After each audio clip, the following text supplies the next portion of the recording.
interval of expansion and contraction in the economy is known as a business cycle. While the economy tends to grow positively over time, there are short-term fluctuations around that trend. Sometimes GDP in an economy expands and other times it contracts because of fluctuations in economic activity. One business cycle can be viewed as a single period of expansion followed by a single period of contraction. Linearly, a full business cycle takes the form of a wave-like pattern with 4 phases: expansion, peak, contraction, and a trough. The lowest stage in the business cycle is called a trough, which is the point where GDP has fallen the farthest and there's the least amount of cumulative economic activity. Unemployment typically reaches a high point while spending reaches a low point.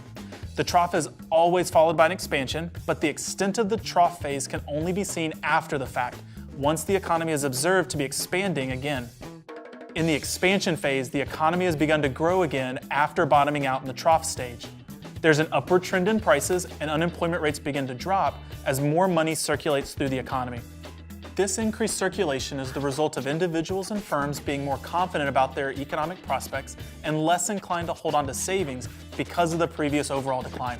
The peak phase represents the highest point of economic activity in the business cycle, where output is at its maximum allowable level and employment is at its highest. A larger inflationary increase in price levels is frequently observed during this phase of the business cycle. After the peak subsides, the contraction phase begins. During contraction, the upward pressure on prices subsides, unemployment begins to climb, and overall economic growth slows as spending begins to decline. A recession is typically defined by the National Bureau of Economic Research, or NBER, as 2 or more successive quarters during which GDP decreases. The NBER assesses the state of the economy and determines the phase of the economy at any given time, as well as the beginning and end dates of previous phases.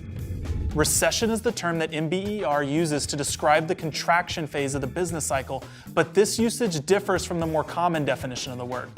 According to the NBER, the recessionary phase of the business cycle is characterized by a significant decline in economic activity spread across the economy, lasting more than a few months, normally visible in real GDP, real income, employment, industrial production, and wholesale retail sales.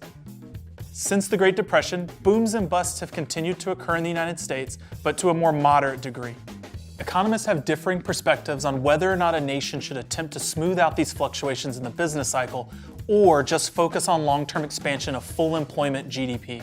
From the mid-1850s to 2009, the NBER estimates that there were 33 full business cycles. The average length of a business cycle during that span, whether measured from peak to peak or trough to trough, is just over 56 months. The average length of a business cycle between 1945 and 2009 was approximately 69 months. The stages of a business cycle occur in the same order: expansion, peak, contraction, and trough, but the length of each can vary dramatically depending on economic conditions.